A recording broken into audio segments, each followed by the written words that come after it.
And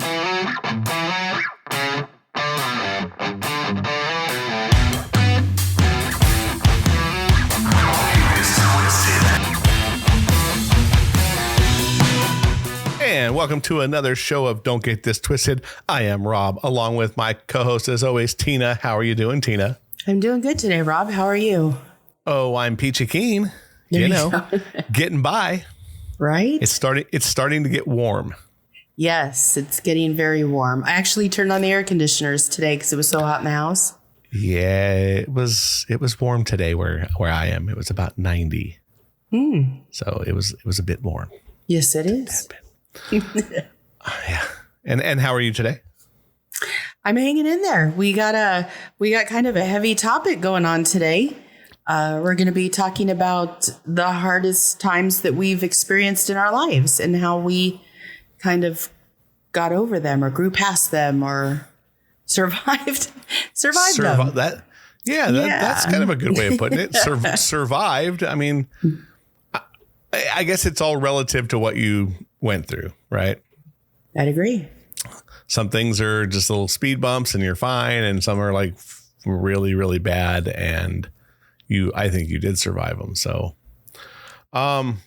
yeah. So I guess we can start with you because we kind of talked before we got here. And I don't think I'm lucky. I don't think I've actually lived through anything ultra, cataclysmic that, the world has, I guess, fallen down in my own mind, but I don't think that it's what most people would say. I've gone through hard times.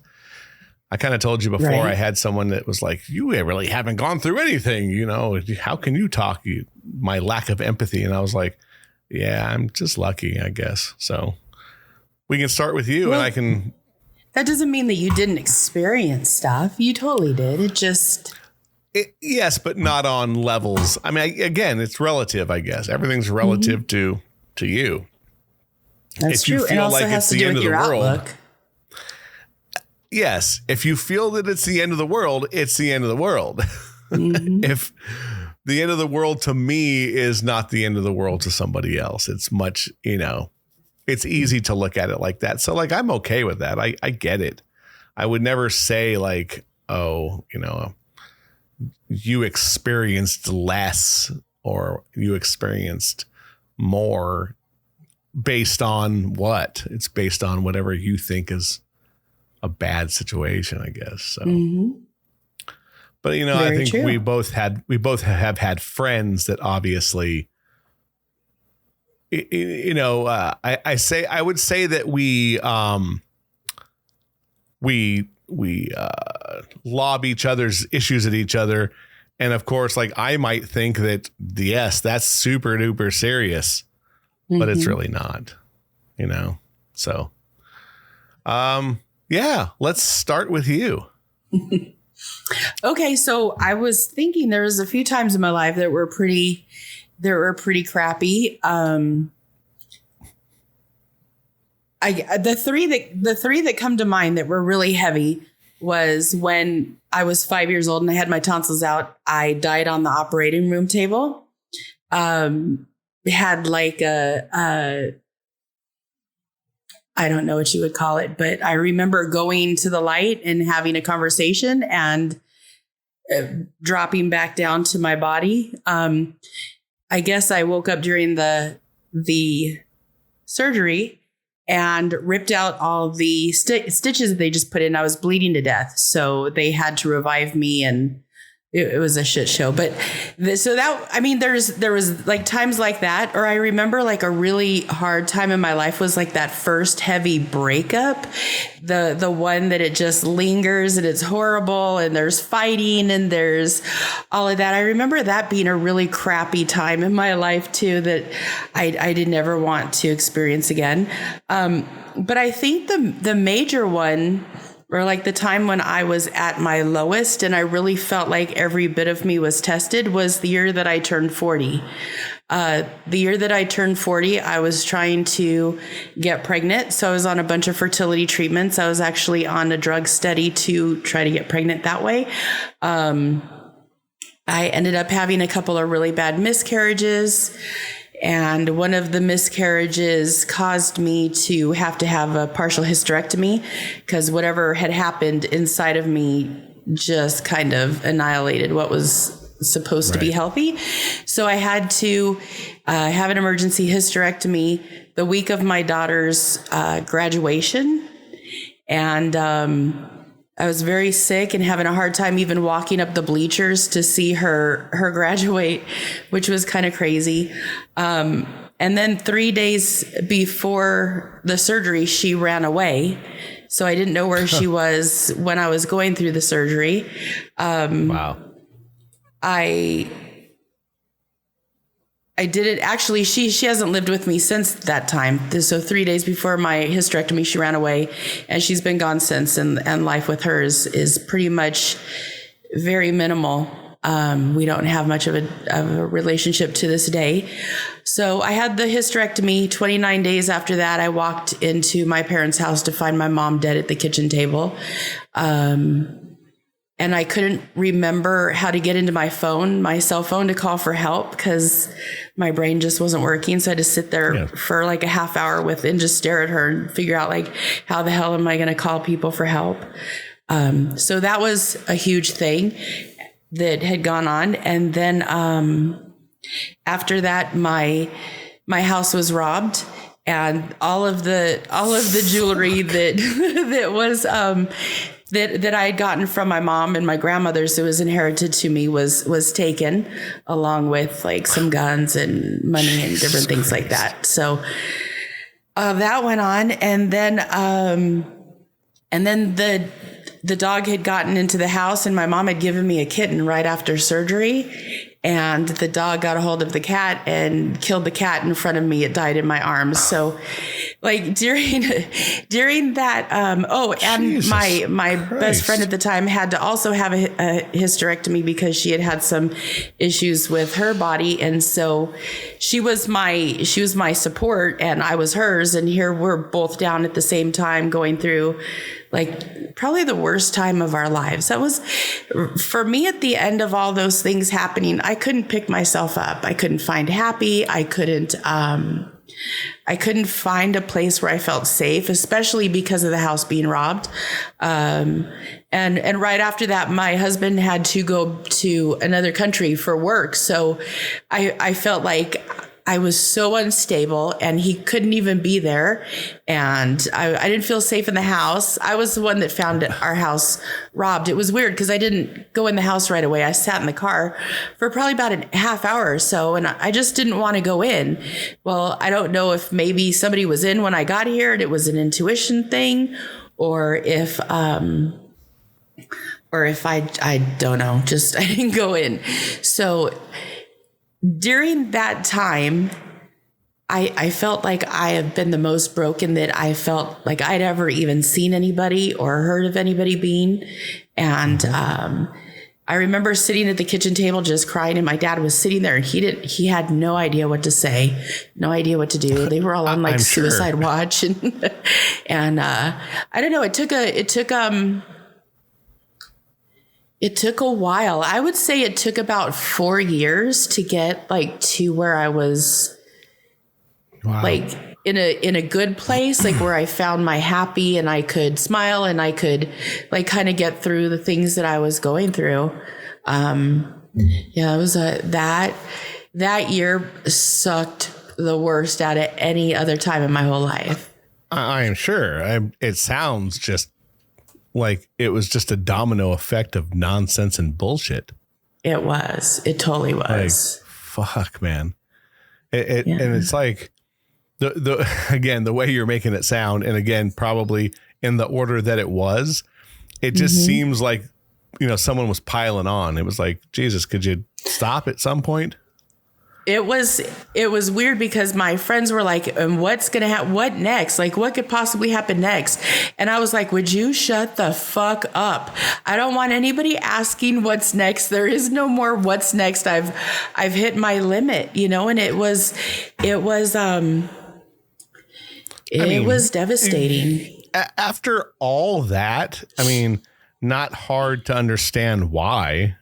Yeah. How many things can you go through until you just break.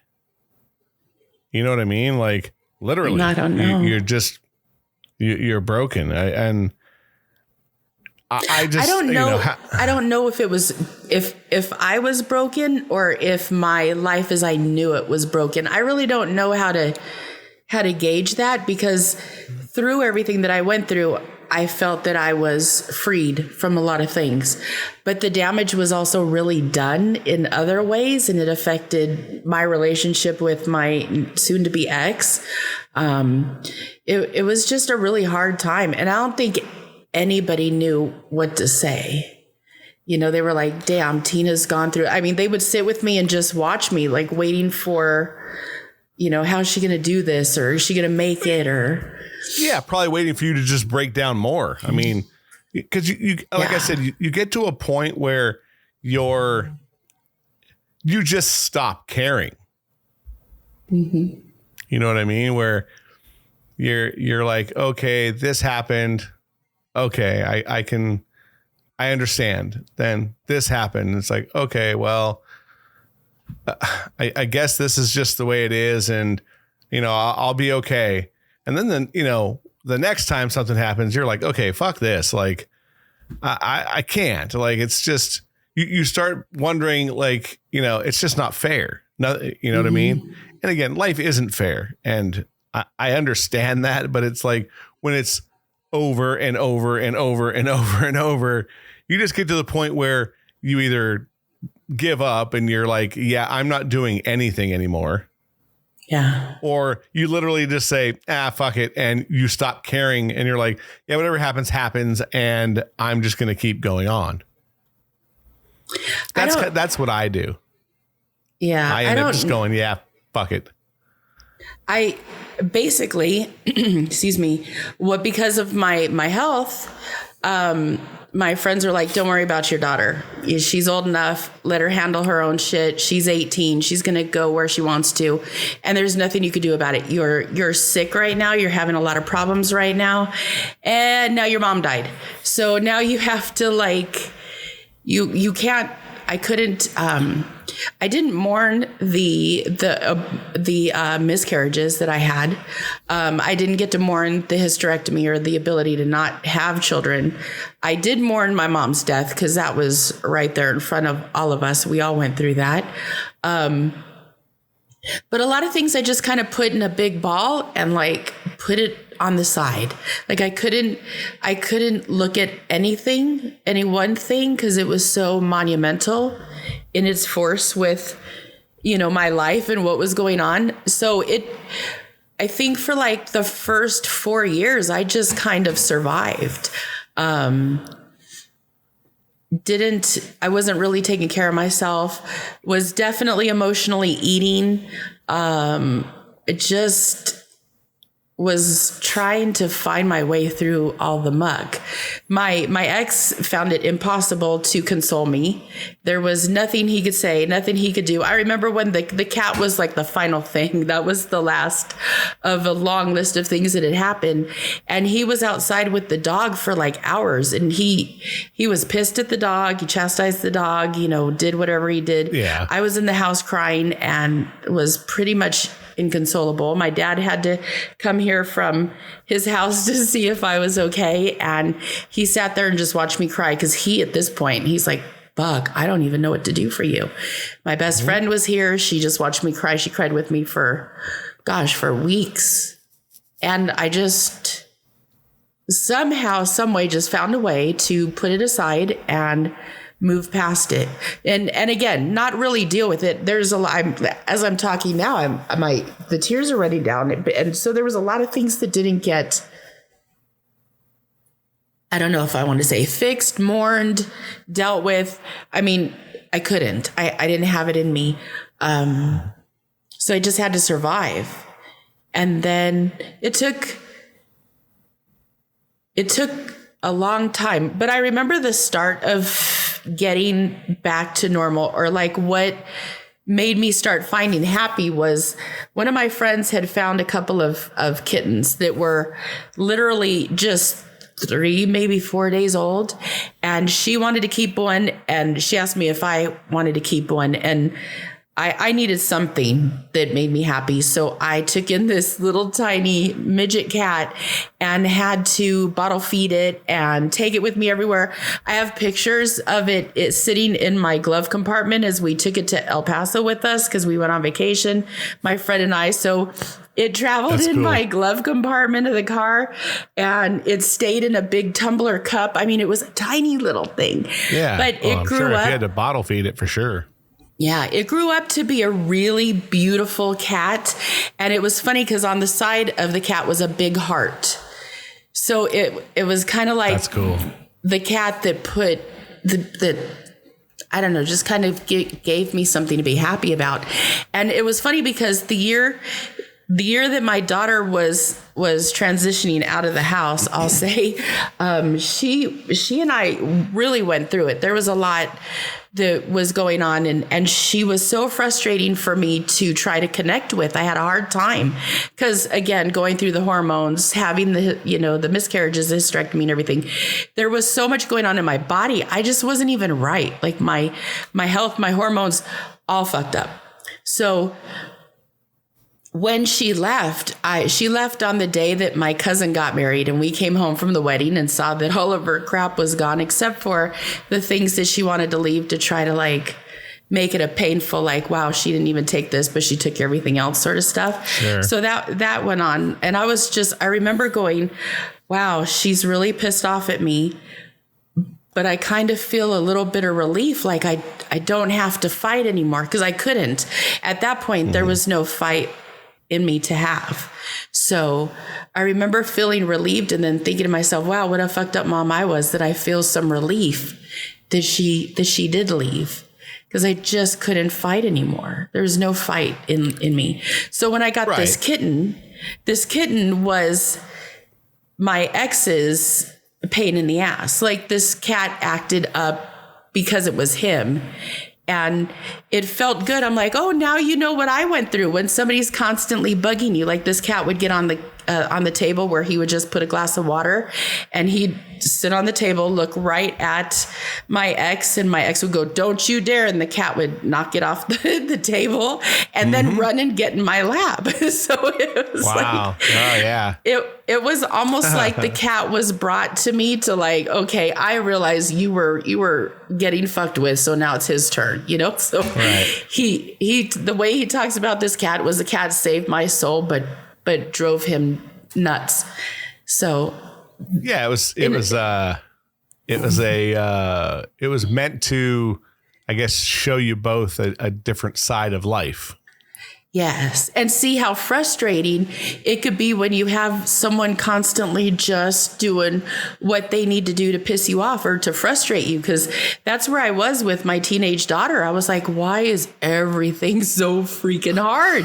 Why, and then this cat comes along, and it was on such a small, a small measure in comparison to all the other things, but it made me happy that he got to see even a little bit of what I was dealing with, because there were some things that were going on, and I felt like, why is she setting me up to fight with her? Why? And then when I saw the cat do it to him, I'm like, good, now he could see what it's like also. So for me, it was a little bit of relief, and it was a lot of love. And the cat was all Tina, it was. So I think that having something around that I had to take care of, and something that made me laugh. And I don't think if I had that cat, I don't think I would have been sane. And then another thing that I did, because I needed to change me, was I went back to school and started taking psychology classes. And everything that I learned, I didn't point the finger saying, oh, you have this, or, oh, you're like that. It was all, what am I? What am I experiencing? What am I going through? And I had one of the best teachers. I've been fortunate in my life. I've had some really good ones, but she was monumental in kind of helping me put myself back together. So that was a big thing that I did. And then I had to start losing weight because I was diagnosed as being diabetic. And over the course of, I believe it's been like 6 years ish, I've lost 118 pounds. That's amazing. Yeah. And I did it with no surgery, with no real diet. I had to fix what was fucked up in my head. And as I worked at fixing, because I don't think I'm really fixed, but as I've worked at it, I've learned healthier ways of coping and dealing, and I've been able to lose the weight. And I didn't think I could ever do it, to be honest with you, but I have, and life is getting better. It's taken now. Okay, so I'm 50 now, and turning 50 during COVID and losing my job and my car taking a crap, it's dead. I had to get a new one, and leaving my husband and the family, and the family we created and the house that we have. Like, right. It seems like every 10 years now, I'm getting a big set of lessons, where at 40, it was, you're going to lose everything that has to do with motherhood, being a mom, being a daughter, having anything that will remind you of that. You're set free from all of it. And then this time it's of the family that I created, of the love that I had with my now ex, and all that goes with it. So it's been a trying time, both at 40 and at 50. But the 40 thing damn near killed me. The 50 thing, I think to myself all the time, you know what? You've been through worse. Nothing could be harder than that.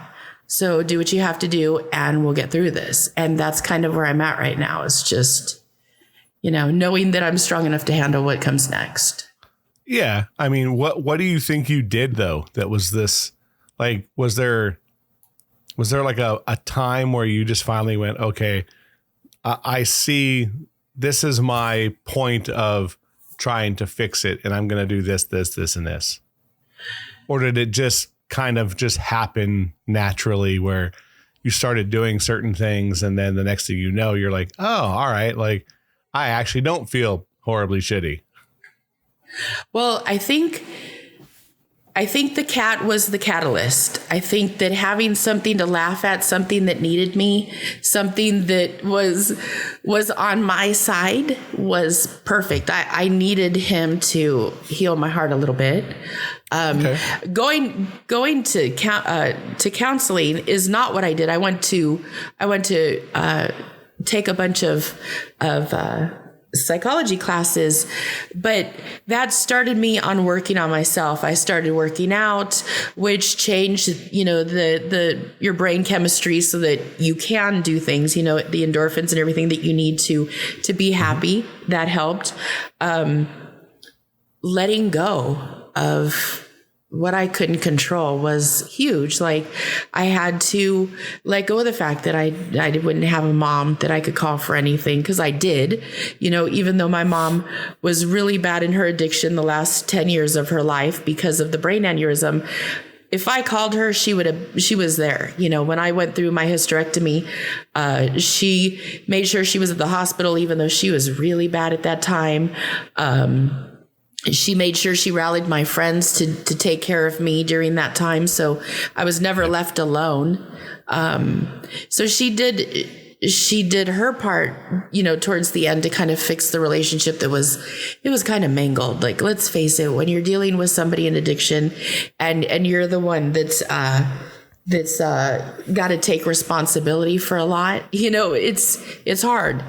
So sure. I think that her dying and me having to let go of the hurt that I had with her, and also understanding her addiction, helped.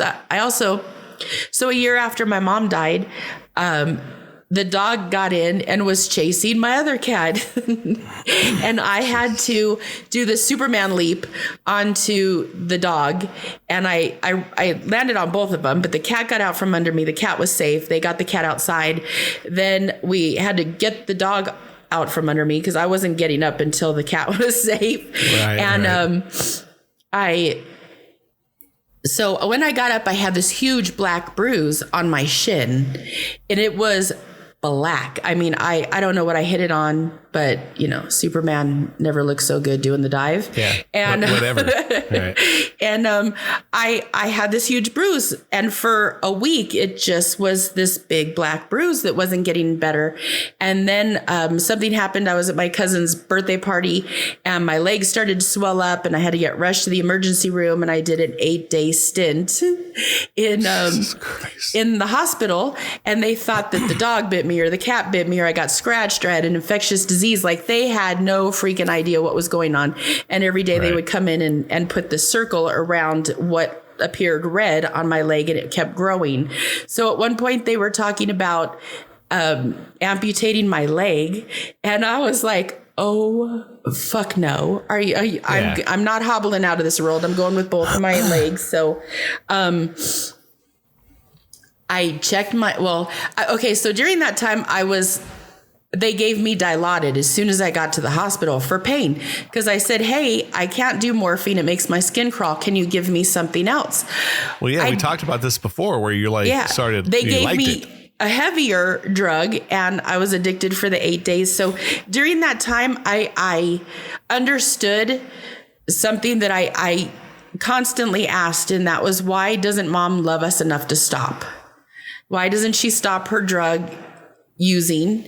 Because, she was the best mom. Like, she did everything for us. Like, when she got so far into her addiction, she couldn't do anymore, and she wasn't reasonable anymore, and she didn't act right.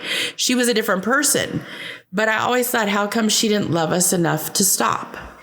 So when I went through being not an addict, but being addicted to the Dilaudid, I understood that she couldn't do that. And there's a disconnect, and we're going to talk about that in our addiction episodes, but there's a disconnect with people that use drugs. They can't get to that feeling of, this isn't right, I got to stop. They don't get there, because what's in front of that is, I need to get high, or I need to get my pain managed, or I need whatever it is. Yeah, whatever it is. So I think that in a way, going through that problem with my leg let me understand my mom, so I could let a lot go. I was able to. So there was a bunch of things. It wasn't any one thing. There were several things. I think that my daughter running away and not coming back helped me to get over wanting to have kids, because the hurt of that was so severe, and it hurt so bad that, just guarding yourself from wanting to have another baby, yeah, I didn't want to have one after that. Like, she killed it. Like, she definitely, for me, my heart was hurt in a way that I don't think will ever be repaired. Like, I don't get as close to kids as I used to, and kids adore me. I was like everybody's babysitter, took care of everything and everybody. Right. And I don't do that so much anymore. Yeah, I mean, it could be that there's that just, it took a part out of you that I think it's kind of like being in love way too many times, where you get to a point where you're just gun shy about everything. Yeah, so I get that. I think mostly with you, where like you kind of said something that I think is very, at least what I got out of all of that is that the thing that was the biggest for you is realizing you have to let go of the things that you that you can't do anything about. And also the identity that I was given, and given when I was younger, everybody was like, I can't wait for Tina to have kids. She's going to be a great mom, and she likes kids. It'll be fun to watch. And my grandparents and my parents were just really waiting for me to have kids, and when it didn't happen, I felt like I let everybody down. And that was really hard to deal with also, because everybody expected me to do something that wasn't getting done. So I think that dealing with just the fact that I couldn't have kids, my expectations, their expectations, all of the stuff I was going through with my child and everything, it was just it was a huge clusterfuck of emotions that I just couldn't deal with. So I just put them away. and let go. I had to let go. Okay, so you thought you were going to be a mom all your life. Now you're not. What are you going to be? You're still here on this earth. So there's still a reason. So what is next, or what do you do to fix that? And slowly but surely, I just started finding my way back. Mm-hmm. And that's, and I think that's what I did. Those were building blocks. You had to find steps to put you in the right direction. And a lot of people don't get past some of those steps. That's the bigger thing. I don't think that I've gotten past all of them. I think it's going to be a long road to fixing. I think some of us, there's some things you'll never get past or never get over, or whatever that is. That's just life. I mean, that happens. Mm-hmm. Like we were talking before, there's not a lot of things that I would say are bad that have happened to me per se. My divorce was hard. I think that was probably one of the bigger things I ever went through. And I'm lucky that I can say that. And truly, I just used friends. I just leaned on everyone I feasibly could for whatever it ended up being for me, because it always wasn't just having someone there sometimes was enough. It's like, oh yeah, blah, blah, blah, blah, blah. I could talk to somebody for 10 minutes and be good for the day. And then, then I got talking to a really good friend of mine from junior high that really kind of set me to where, because she was going through a hard time in her life as well. So we could both kind of lean on each other to where she was going through a bad relationship. I was getting over, or going through that as well. So for me, I'm lucky where it kind of comes to that. I think in your case, you had so many things happen so quickly that it's like a blanket just being thrown over your head. You don't know what to do, or whatever metaphor you want to say. It's like sucking in water underwater. You feel like your lungs are collapsing and you don't know what to do. So you panic, and then something else happens, and then you panic more and you panic more. And the next thing you know, you get to the point where the panic doesn't set you off, and other people wonder what the hell's going on. Like, man, she should. And then you're just, it sucks to be cold inside. It sucks to be. Yeah, it does. And I hate to say, but it's also such a necessity at times. It is. You have to let go of some things, because some things you cannot fix, or they're out of your control. Mostly relationship wise. You're going through your divorce right now. There's things that you can't change, and I don't even want to say fix, because that's such a bad way of putting it. There's just things that are happening, and you have to react without overreacting. Right. And in my case, I generally always overreact. I fight way too hard to get nothing in the end. And I'm finding myself now kind of stepping backwards and going, look, this is what I want, and this is what you want. How do we get to this middle ground? And if we're not going to get there, we both have to understand that and do whatever we are going to do. You're kind of in that spot right now. You know what's coming, but you have to know what's coming after this. Yeah, so, I still have no plan, and that's totally but that's okay. Beyond what type of person I normally am.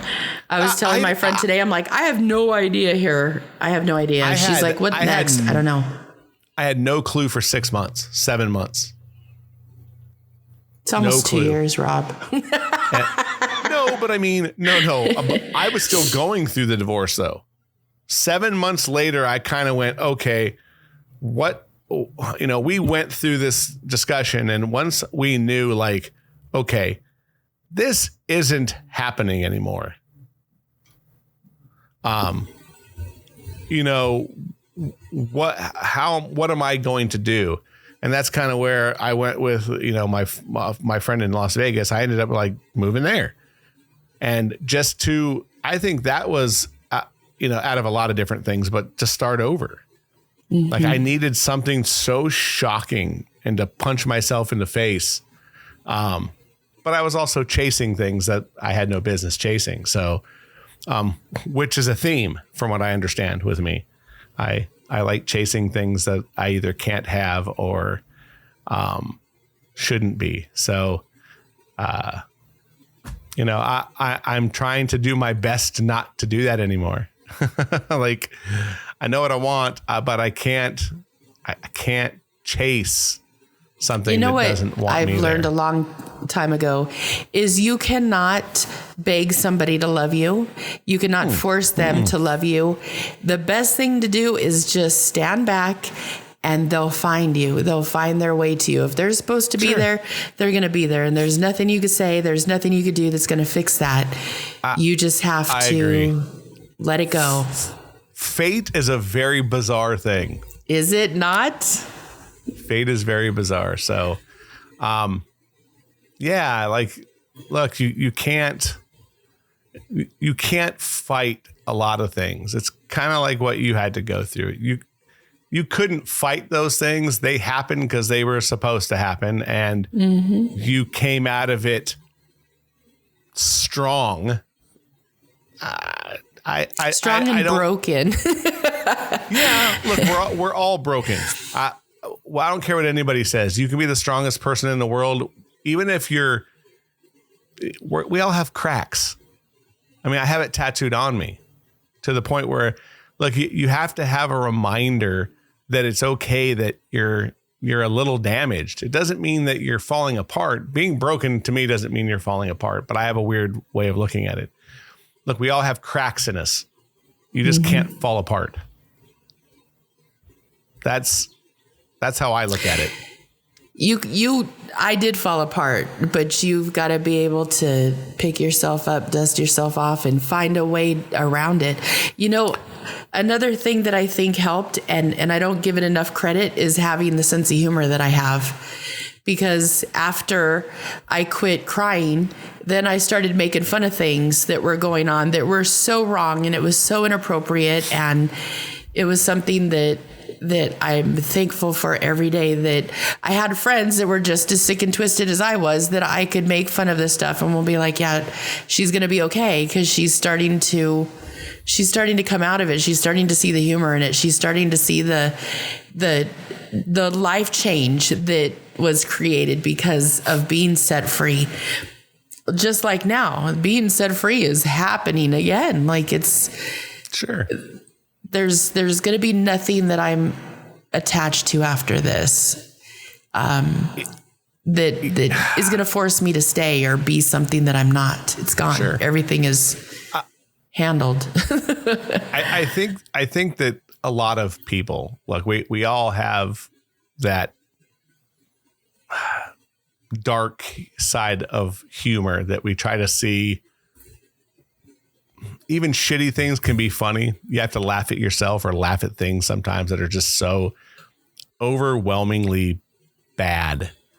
Yeah. Like you just sit there and you go, fuck, is this really happening to me? And then you find humor in that. Like, yeah, I like, and you got to keep wondering why, like, it just keeps happening and keeps happening. But I have a very dark sense of humor anyway, like really bad, dark sense of humor, to the point where like people are like, yeah, that's horrible. It's like, yeah, I guess. But yeah, I think you have to find whatever your way of getting through things. And it's different for everybody. Some people need therapy. Some people need self-therapy or friend therapy, or, someone to just go, hey, look, at the end of the day, it's going to be fine. Sometimes that'll get you through.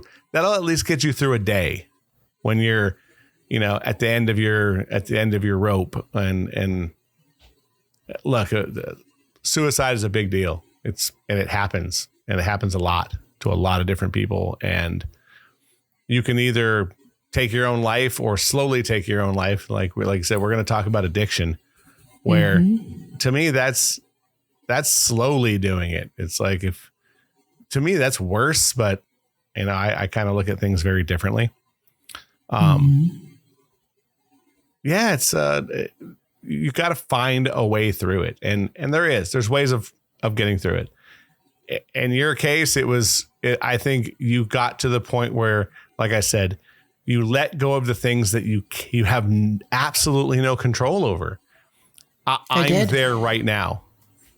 I am totally there right now. I'm there, like there in life. I'm like, okay, I can't control this. So I can't dwell on this, and I can't dwell on people down the street, and I can't dwell on people across the country. Life is in front of me, and whatever it is that you have to do to make it work, you have to. And if those things come back around, they come back around. And at that time, you pick up the ball and run with it. That's being a hairdresser, I always have something to say. If somebody comes up and needs advice or whatever, I could give a good piece of advice. I think I've lived through enough that I could kind of shed some light on something. But I don't have any other way of helping anybody through what they're doing other than to say, have faith and breathe. Because if you have faith, everything's going to work out. It's going to anyway. Nothing stays the same. Everything's going to work the way it's going to work. And you can't, when you're going through it, you can't see what you need or what you're going to do, or you just have a feeling. It just hurts. It just sucks. You just have to go through it. But through that hurt, if you just have faith that there is a reason for it, and you will have, you will be able to figure out the reason eventually. You just have to go through the process. You could spend less time feeling sorry for yourself and more time living, basically. I remember when I went through all that stuff, I told my ex, I don't know what is fucking going on, but when I die, God better have a freaking answer for me, because this has been the worst time of my life. And having faith, really, I'm not even that religious to be tested to that degree. I didn't think, but I was tested and I did get through it. And I actually now, because of it, just from my mom's death, when my friend told me today that his dad passed away. He died in his arms a few days ago. And he said, I'm sitting in the bathroom waiting for, the rosary, and I'm crying by myself. And I told him, I said, it's okay for you to cry, and it's okay for you to let people see you cry and go through it, because everybody needs to know you're human. Everybody needs to know where you're at, and you need to let them in. I wouldn't have known that had I not gone through it. And not only that, but I tell people things like, my mom died 11 years ago. I see her face in the mirror at least a few times a week. I hear my voice is her voice that's coming out of my mouth. I see how she acts and the attitude that my niece gives. I see my mom through my niece. People send me pictures. I got pictures the other day, and my mom it was on my baptism day, and my mom was 19 at the time. She's sitting behind me and my godmother, and she looks like a little kid. And I was like, wow, okay, mom was really young having me. No wonder she wasn't she wasn't the perfect mom, but she did everything she could to be, but no wonder she did the shit she did sometimes. Sure. So you get and I tell people, love on your parents, spend time with your parents, do whatever it is that they want to do. Quit being an asshole to them, spend the time, because the day that you can't is the day you're going to understand what I'm saying. Don't wait till that day. So I feel like through helping other people or letting them get through some of their issues that they've got with their parents, some of my friends, I've told them, just knock your shit off already and quit fighting with your parent. Do you want this or not? And them changing and being able to take care of their parents, because, at some point things turn and we have to take care of our parents. Like, I'm seeing the benefit of me telling them, you're going to miss them no matter how bad or what's going on. You're going to miss them. And I think that all of these things that I've done has helped put me back together. And again, still not, I don't think I've gone through everything I need to go through. I think grief is something that pops up all the time. But if you just have a little faith and know that life isn't going to stay that way, it does get bearable at some point. If you just hold on long enough, it does. For me, it takes a while. I think so. I think, look, at the end of the day, I think what you're saying is very true. Like, mostly with friends and family and relationships or whatever, like, you have to live in the now. Because truly, we could all be gone very quickly. So I think we should live in the now. Yeah. You kind of said something too. I don't know I forgot what it's called, and we could probably do the research on it. But there's a Japanese tradition where they take a bowl and they break it and they solder it back together with gold. Right. And the whole point is that even though it's broken, it's still okay and still pretty and still solid. That's us. We are that bowl. We're all a little broken, but we're all stuck together with gold.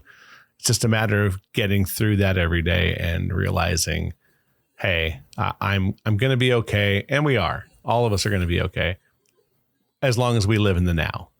Mm-hmm. I think that's really important. It's also important to just be okay. Like, I realized there was a bunch of stuff going on, but when my friend could say something that made me laugh when I was in the middle of crying, I appreciated that. Like, that little break. Can we have a little break? Can you do that again for me? Can we have more of those? I think that you find humanity in times like this, where it's amazing the people that show up when you didn't think anybody was really even paying attention to what you were going through. That was cool to see, and it helped make it a little easier. Yeah. Look, and I think what you just said is huge too, is that it's okay to just be okay. Mm-hmm. You don't have to be perfect every day. You don't have to be amazing. You don't have to be great. It's okay to be okay, because an okay day is better than a shit day, and shit days lead to other bad things. Sometimes it's good to be okay. I remember 3 days. What's that? Oh, no, I remember 3 days after my mom passed was my best friend's wedding. And I had promised I would do her hair and her makeup for the wedding. And I remember her saying, you don't need to be at my wedding. I don't need you there. And I remember going, are you crazy? Like, I've been waiting for this day for 100 years. Like, you need to get married and I'm going to be there. And I remember walking into her house, or her brother's house, the day that she got married. And everybody looked at me like, holy crap, she's here? Like, how is she going to do this? Right. And just being able to not be at home with people bringing over casseroles and doing a bunch of dishes and taking care of everybody as they're trying to take care of me. That break, that going to the wedding, that being in the moment, that seeing her happy. Looking back, I so needed that day. I just needed a little bit of peace to kind of get my bearings and do what I needed to do next. I think you need to see that other people were living, and you could get to living again. Yeah. Because doing that hair and makeup was what you did living. Mm-hmm.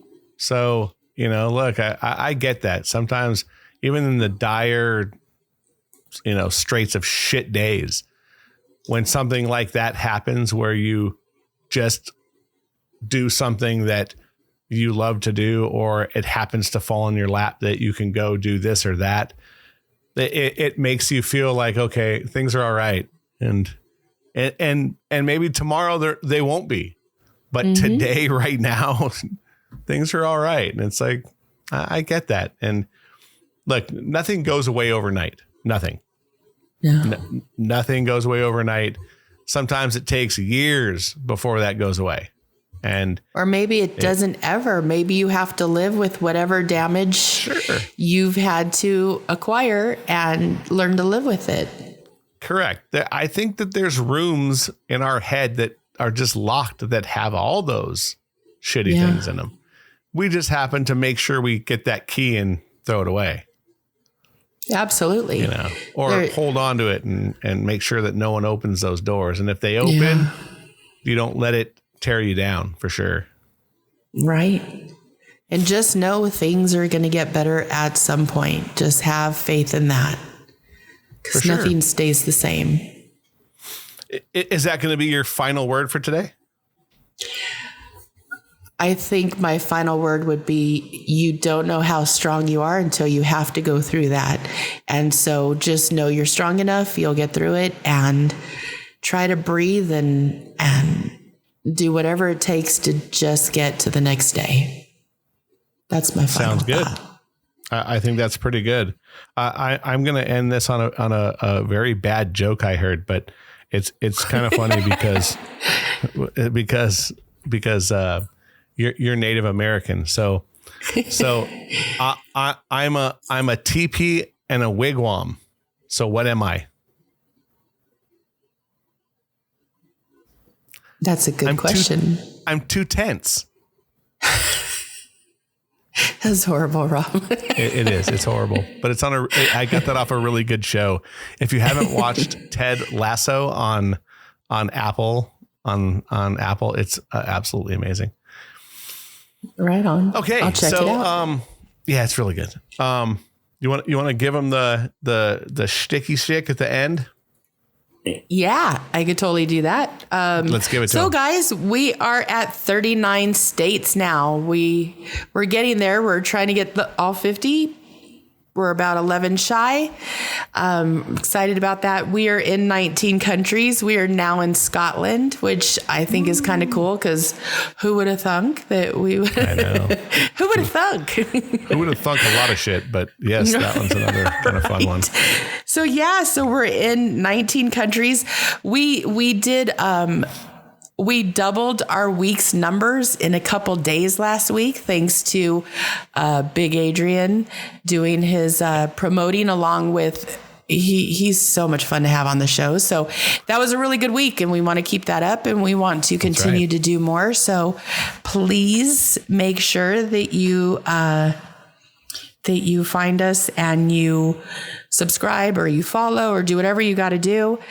You could reach us on Spotify, Apple, Google Podcast, Amazon, Outcast, Player FM, iHeartRadio, and you were able to find us on Facebook, but starting June 3rd, there's going to be no more podcasts via Facebook. So look for us at any other way that you listen to podcasts.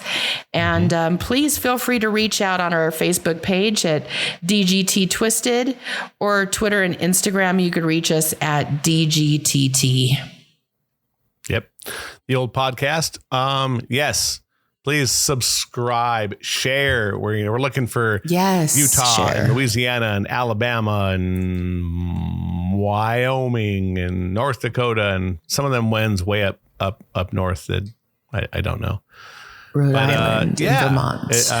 I think my final thoughts for this is exactly what you said. Just realize that some things you cannot change, and you have to live with that.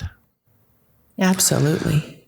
And this is an opinion show, so don't get it twisted. Please subscribe. Please have fun. Keep listening to us. I put out a post the other day about giving us some ideas, and I actually have some. So we got a couple of people that actually threw some our way. Some very interesting ones. Some ones that are more for you, but yeah, very female led, which it makes sense because it came from somebody who's female, but I'll go over those with you. And we'll start planning these shows out. And just so you know, we're on every Wednesday. Every Wednesday, Yes. We're dropping shows like they're pancakes. They're hot. Please share with your friends. I'd really like to get all 50 states. Really like to have another epic week where we jump another set of numbers. Like, let's see what we could do. And thank you guys for listening. And we will see you or hear us or whatever. You know what I mean. Next week. And for my lovely, lovely co-host, Tina, I'm Rob, and we'll see you in a week. Bye.